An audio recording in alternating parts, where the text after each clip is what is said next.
اختلاف میں یہ ہونا کہ ایک حق ہوگا اور ایک نا حق ہوگا یہ کوئی ضروری نہیں، دونوں بھی حق پر ہو سکتے ہیں۔ چنانچہ داؤد السلام سلیمان السلام کا قصہ کہ دونوں کے فیصلے الگ الگ تھے، لیکن اللہ فرماتے ہیں کہ ہم نے ہر ایک کو علم دیا تھا، دونوں کے فیصلے میں بالکل فرق ہے۔ داؤد السلام نے فیصلہ کیا بکریاں اس کے بدلے میں دے دو، ساری جو جس نے اجاڑی ہے اس کا کھیت ساری بکریاں اس کی قیمت میں دے دو۔ داؤد السلام آئے اور سلیمان السلام باہر تھے، انہوں نے کہا ابا نے کیا پھینکا؟ کہ میں فیصلہ دوں کیا؟ انہوں نے کہا تو بکریاں رکھ، کھیتی والے سے کہا، اور اس کا دودھ بھی پی، اون بھی استعمال کر، تو کہ تو اس کی کھیتی کر، جب اس طرح کھیتی بن جائے تو پھر تو بکریاں واپس لے لینا، کھیتی اس کو دے دے۔ اللہ فرماتے ففہمنا سلیمان، ہم نے سلیمان کو سمجھا دیا کہ یہ فیصلہ کر، ٹھیک ہے، لیکن دونوں کے فیصلے اپنی طرف ٹھیک تھے، یہ نہیں کہ ایک حق ہوگا ایک غلط ہوگا، اس سے ضروری نہیں، دونوں صحیح ہو سکتے ہیں اپنے اپنے اعتبار سے، یہ دلیل ہے۔ اب اس کو کسی کو غلط قرار دو تو اس کو غلط قرار دو گے، غلط قرار دو گے مارے جاؤ گے، پیغمبر جیسا غلط قرار دے۔ یہ شاجرات صحابہ میں یہ تو کام آتی، دونوں مجتہد تھے، اجتہادی خطا تھی دونوں، اللہ آپس میں جو جھگڑے ہوئے اجتہادی خطا تھی۔ المجتہد یخطئ و یصیب،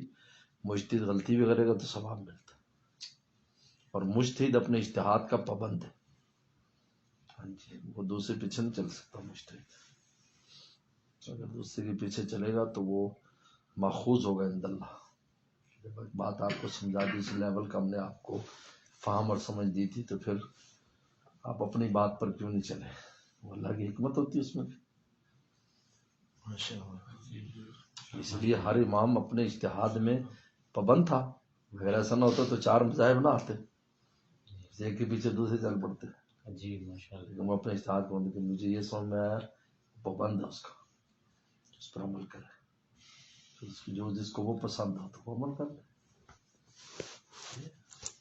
اس کے پیچھے لہذا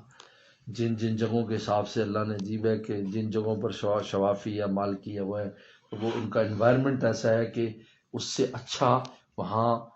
فقہی مسلک نہیں ہے، اگر وہ نہ ہو تو ان کے لیے مشکلات ہو جاتی،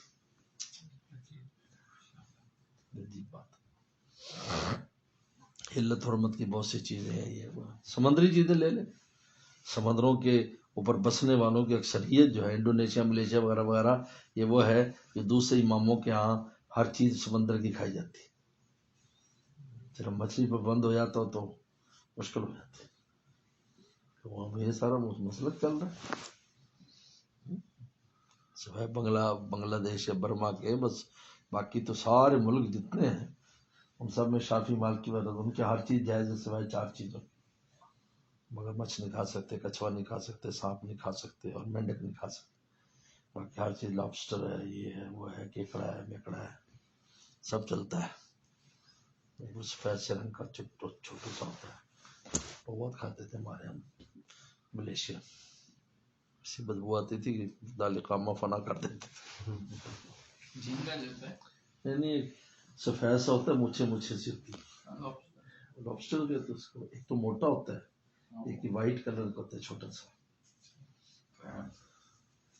وہ بڑا اچھا سا نام ہے اس کا۔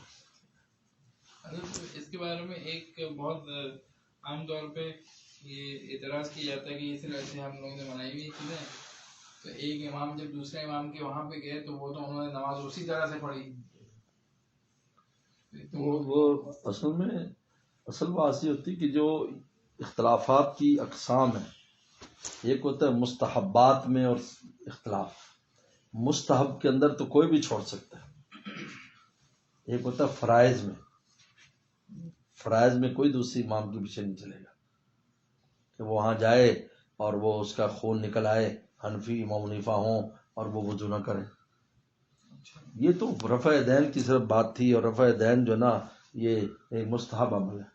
ان کے یہاں بھی سنت اور مستحب ہے، فرض تو نہیں ہے، لہذا نہ کرو، نہیں بھی کرتے کبھی، شافعی نہیں بھی کرتے، امام بھی نہیں کرتا کبھی، امام حرم میں پڑھانے والا ایسا بھی ہے